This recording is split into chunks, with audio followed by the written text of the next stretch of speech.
Hi, my name is Cynde, aka Z9 Designs. If you've been here before, so glad you came back. If you're new, welcome.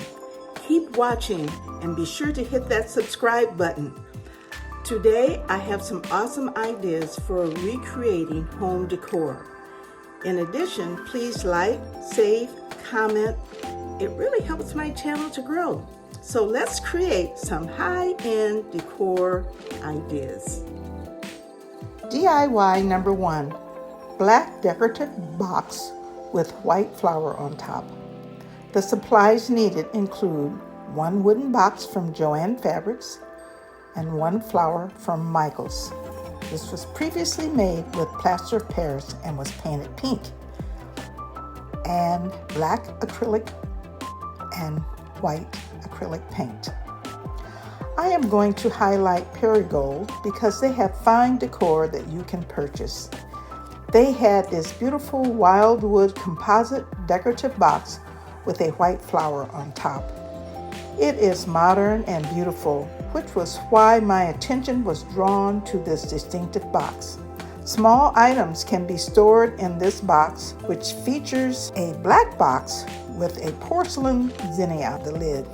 So let's see how I made this box.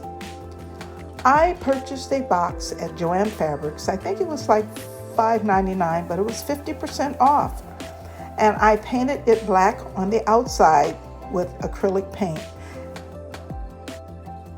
But I left the inside just raw wood. Reason being, I may want to do something different as time passes.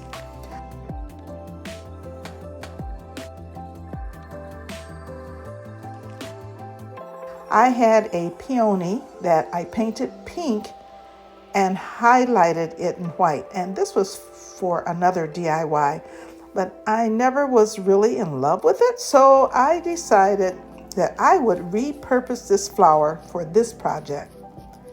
So I painted the pink flower solid white and let it dry, and it took about 2 coats of the acrylic paint. Once that was dry, I used hot glue to adhere to the box. Reason being, I may want to repurpose it for something else. And if I use E6000, it would be a little bit harder to get off the box. But with hot glue, I think it would come off without many problems. I didn't even put Mod Podge on the box, but I did put a second coat of black paint on top.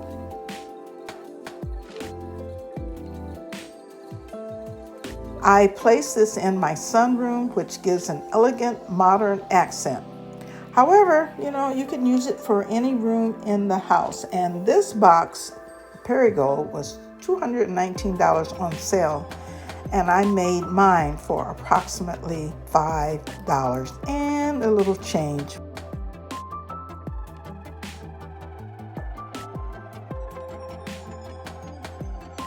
Recreation Inspiration is an open challenge collaboration with the host, Lady Red Crafting, and guest host, Loli D's Creations.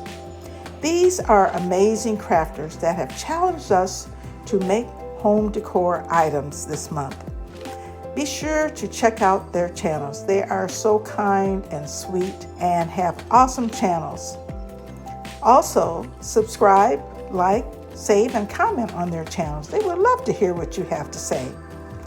The link to their channels is listed in the description box below. Now, there are other crafters that are sharing their home decor DIYs, so be sure to check out their channels also. The link to the playlist is in the description box below. And thanks for watching. DIY number 2. A taper candle holder.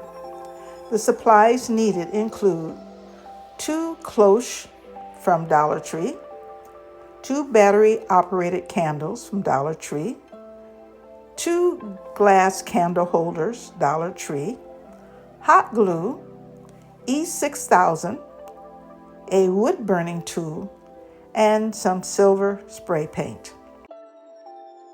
This was inspired by McGee & Co. She has an elegant Tottenham taper holder in a hurricane-style form made from glass, brass with a nickel finish.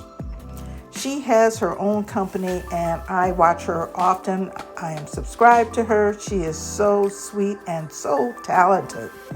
And hers is $158 for one. So this is a dupe. This is how I made mine. I purchased 2 cloches from Dollar Tree and removed the bottom part. Then I took the top part and used a battery-operated candle to draw a circle where the opening should be. Because if you look at her candle holders, the candle sits down a little bit. It doesn't sit at the top. And if I just hot glued that on the top, the candle flame would stick outside of the candle. And since it's battery operated, I want it to be as close to hers as possible, but there's no comparison really. So I drew the circle where the opening should be. Then I took my wood burning tool and I made an opening in the top of the cloche. I spray painted the candlesticks silver and set them aside to dry. Then I turned the cloche upside down and I used E6000 and hot glue to adhere it to the candlesticks. But you don't put glue and E6000 in the same spot. The battery-operated candlestick was inserted into the opening. And the opening into the cloche needed to occur for the candlestick, like I said before, to be below the opening like the inspiration. This is so elegant and it lends a vintage feel to my vignette in my entryway or fireplace mantle or kitchen. And although mine is smaller, mine is made from plastic and the candlestick is glass, I think it is a great dupe for small places. Mine costs approximately $5 for 2 candlesticks. Let me know what you think. I just love them. I wish I could afford the real thing, but not at this time. DIY number 3, a paper mache bowl. The supplies needed include egg cartons, blender and hot water, a blue floral napkin from Temu, Mod Podge, Royal Navy acrylic paint, antique rub and buff, and multi-purpose white glue. Now, I saw this bowl on the Westcover site and was inspired by the beauty of the bowl.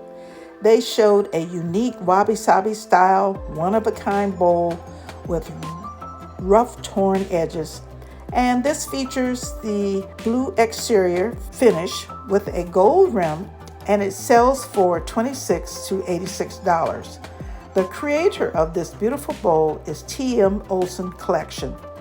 She believes in saving the planet. And hey, I'm with you. Mine does not compare to the products and workmanship they put in theirs, but I'll show you how mine was made. I have been saving egg cartons for some time to use in various projects, and this was the time to make something beautiful. So I tore pieces of the egg cartons, approximately 3 of them, and I put them into my blender pitcher, and I poured hot water inside. And then I just let it set for about 6 hours. Just kind of left it and forgot about it.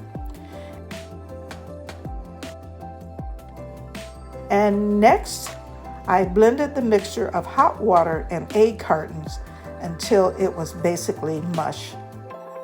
The blender that I used is only used for crafts.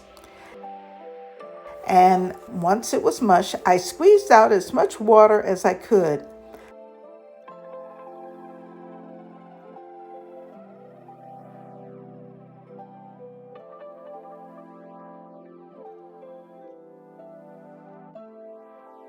Then I put it into a bowl and poured about 1 cup of multi-purpose glue and mixed it together. Now, sometimes you will find that people will add a little flour and maybe a little something else. But I have had good results with just the multi-purpose glue. I took a bowl, I turned it upside down and put plastic wrap on top. And then I began to put the mixture on the outside of the bowl until it was covered. And I tried to make it not straight across, so it's a little jagged, but next time I do one, I'll try to do it a little bit more jagged. I like the jagged look. Now I had to wait until it was dry, and that took a few days. And so you have to be really patient because, the weather has to be just right. If you have too much moisture in your house, it takes much longer to dry. So I removed the paper mache bowl and it was rock hard. And, I could just bang it against the counter and it wasn't going to break. But you got to make sure it's nice and dry and that you have enough glue. Now it was time to decorate. The outside of the bowl was painted royal navy, and I used about 2 coats of paint.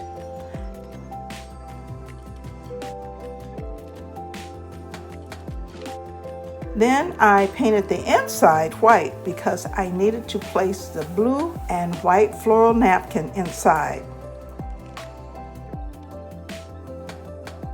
And after that was dry, then I just put my Mod Podge on the inside, and then I carefully laid the napkin inside to avoid a lot of wrinkles. And I think I did a really good job of kind of scattering the flowers throughout the bowl.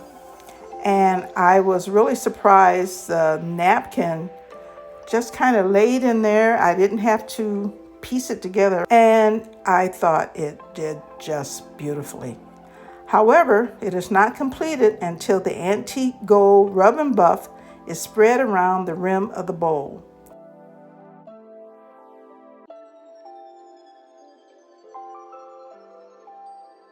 I think this is so stunning and high-end. And check out how you can style the bowl. And let me know what you think about this one.